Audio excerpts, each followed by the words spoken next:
Evangelho de Lucas, capítulo 10, versículo de 25 a 28.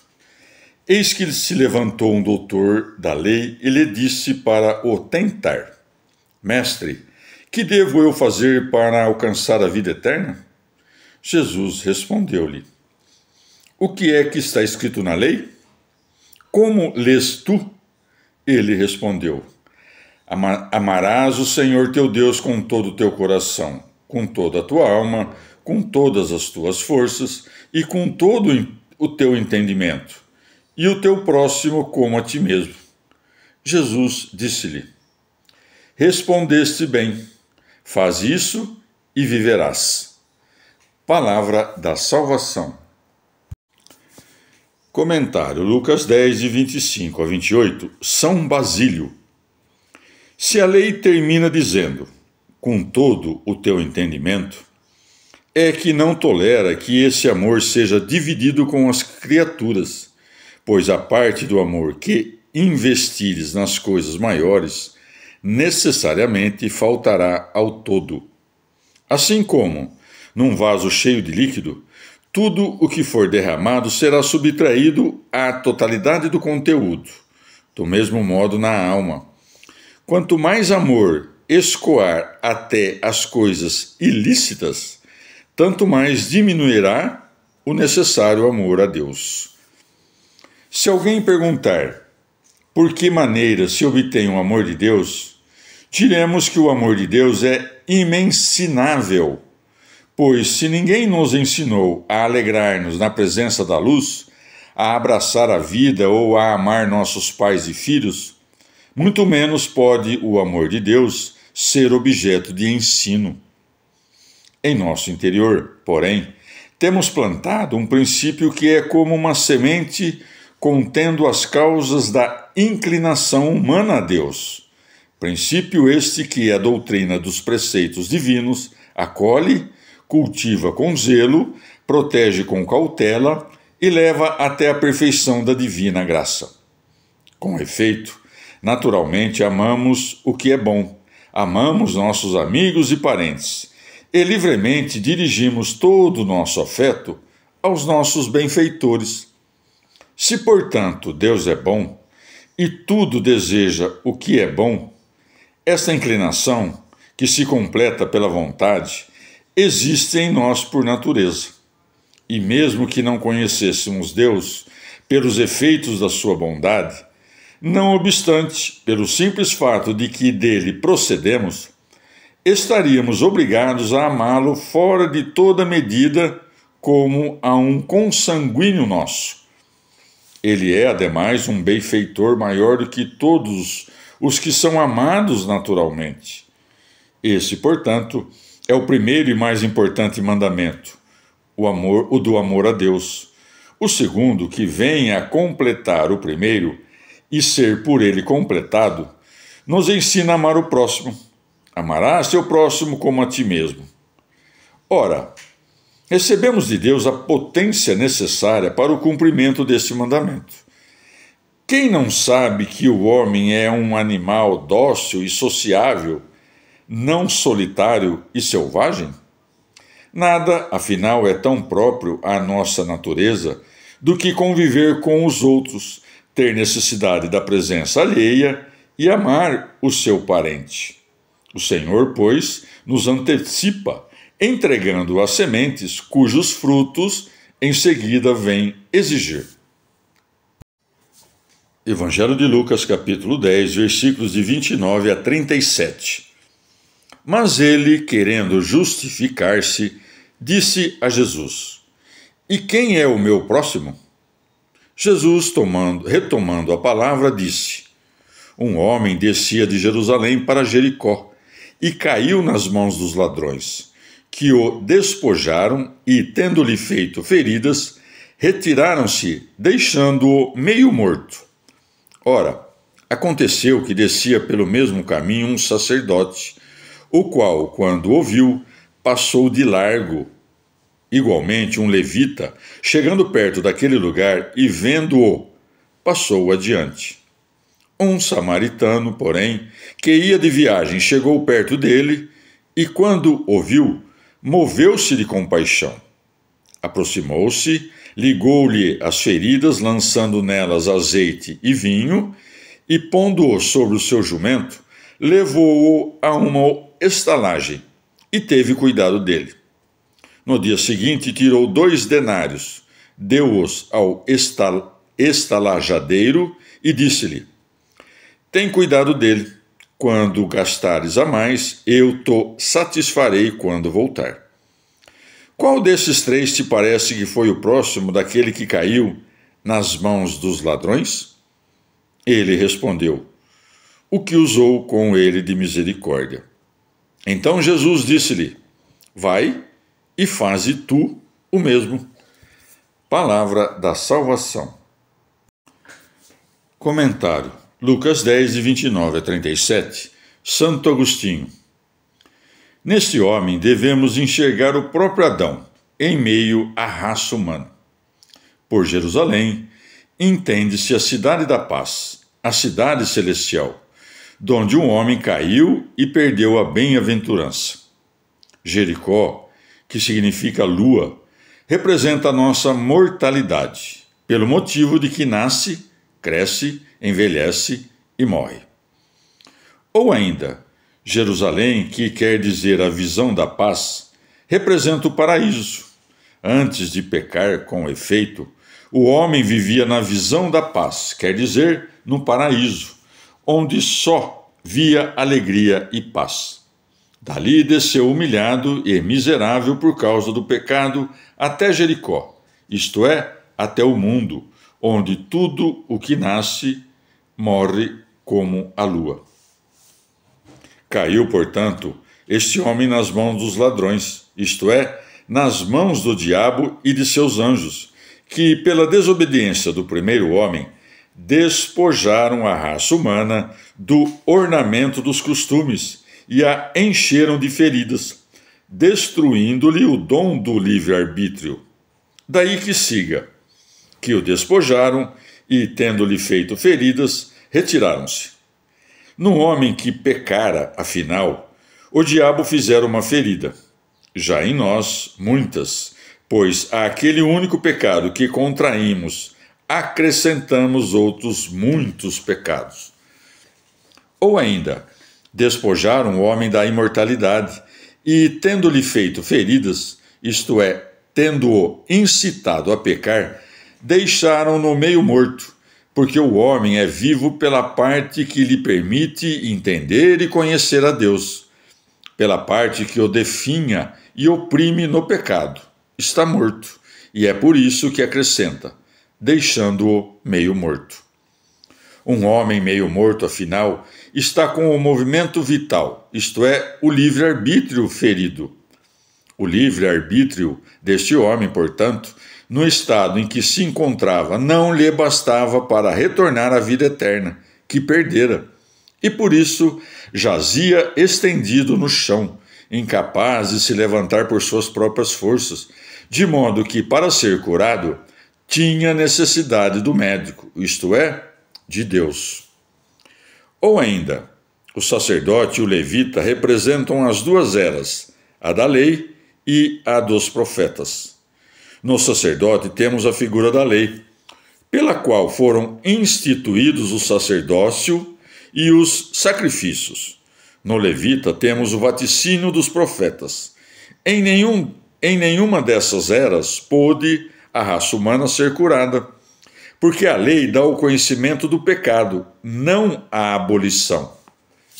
Ou ainda, está subentendido que o homem que descia de Jerusalém a Jericó era israelita, pelo fato de que o sacerdote, que passou de largo por ele e não lhe teve compaixão, era, todavia, seu próximo em raça, e que passou um levita, também este seu próximo em raça, e não se dignou a socorrê-lo.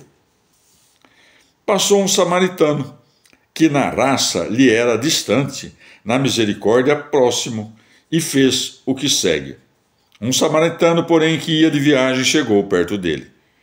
Neste samaritano, nosso Senhor Jesus Cristo se quis representar a si mesmo, pois samaritano significa guardião, Ora, é a respeito do Senhor que foi dito: não, por certo, não adormecerá nem dormirá o que guarda Israel. Salmo 124.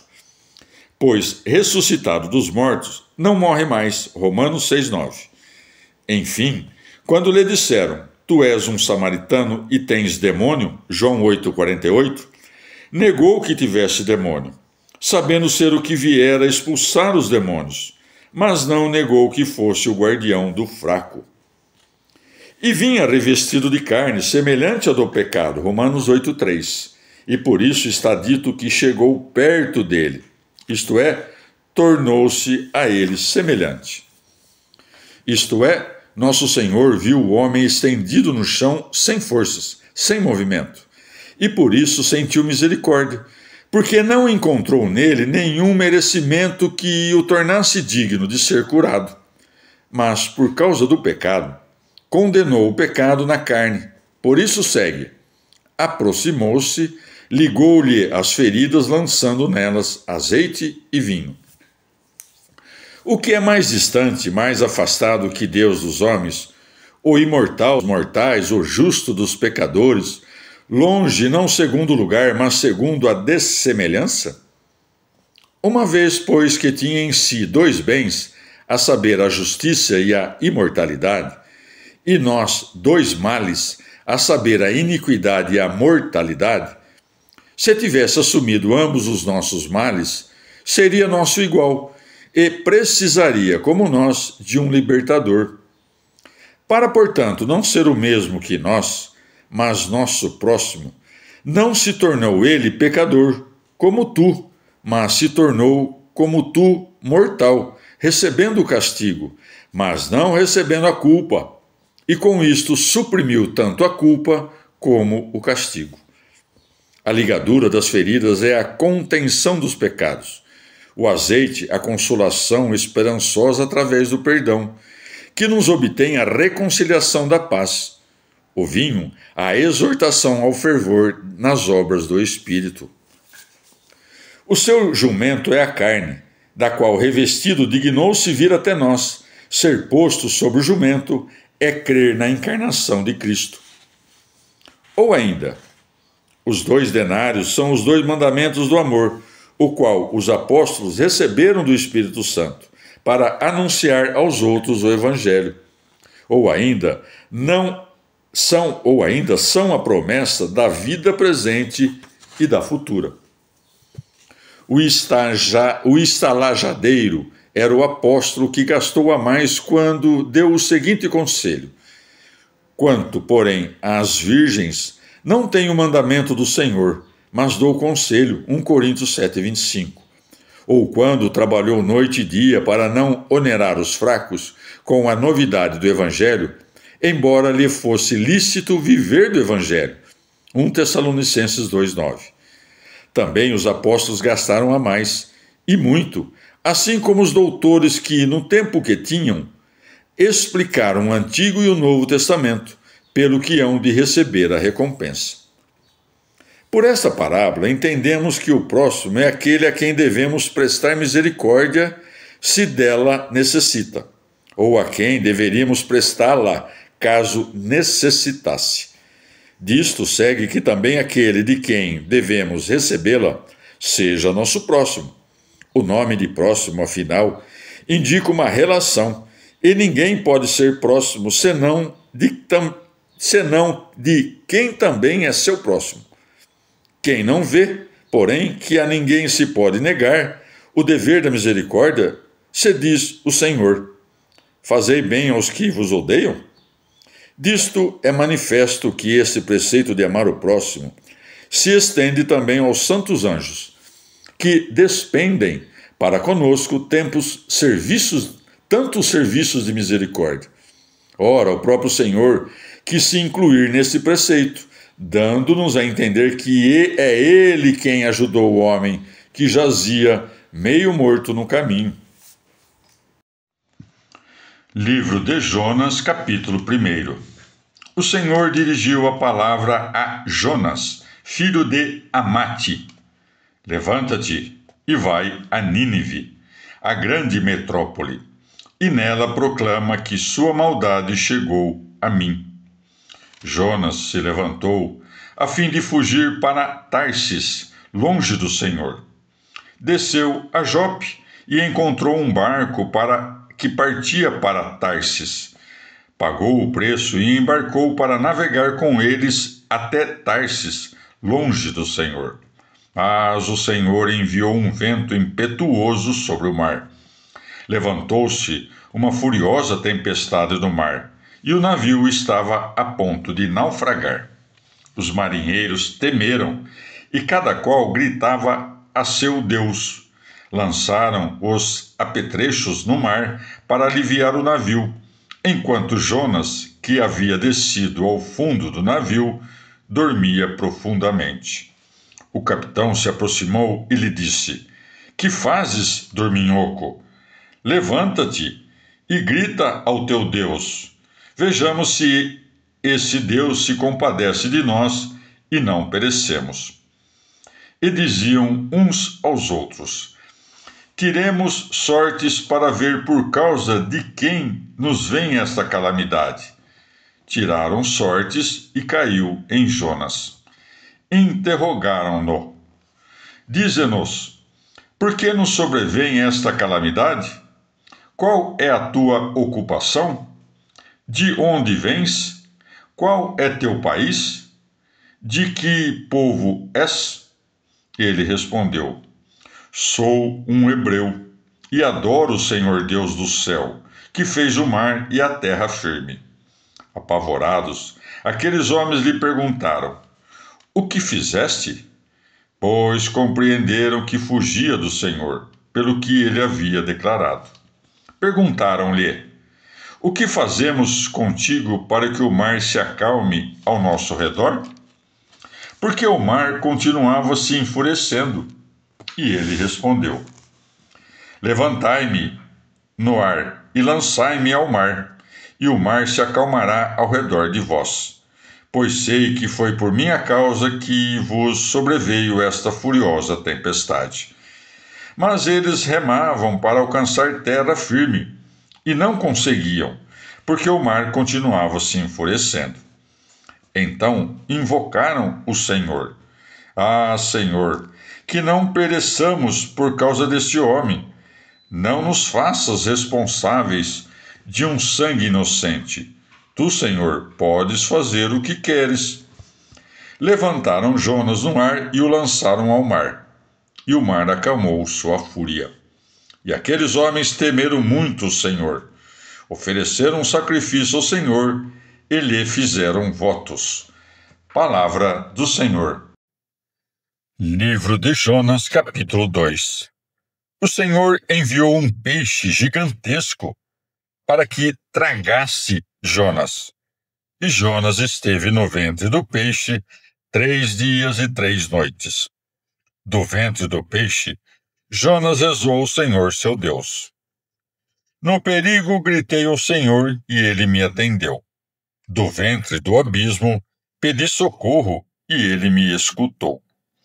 Tu me havias lançado ao fundo, em alto mar. A corrente me rodeava. Tuas torrentes e tuas ondas me envolviam. Pensei: expulsaste-me de tua presença. Oxalá eu visse de novo o teu santo templo. A água me chegava até a garganta. O oceano me rodeava. As algas se enredavam em minha cabeça. Descia até as raízes dos montes. A terra se fechava para sempre sobre mim. E tiraste minha vida da cova, Senhor Deus meu. Quando se acabavam minhas forças, invoquei ao Senhor. Chegou a ti minha oração, até teu santo templo. Os devotos dos ídolos faltam à sua lealdade. Eu, ao contrário, cumprirei meus votos a ti. Meu sacrifício será um grito de ação de graças. A salvação vem do Senhor.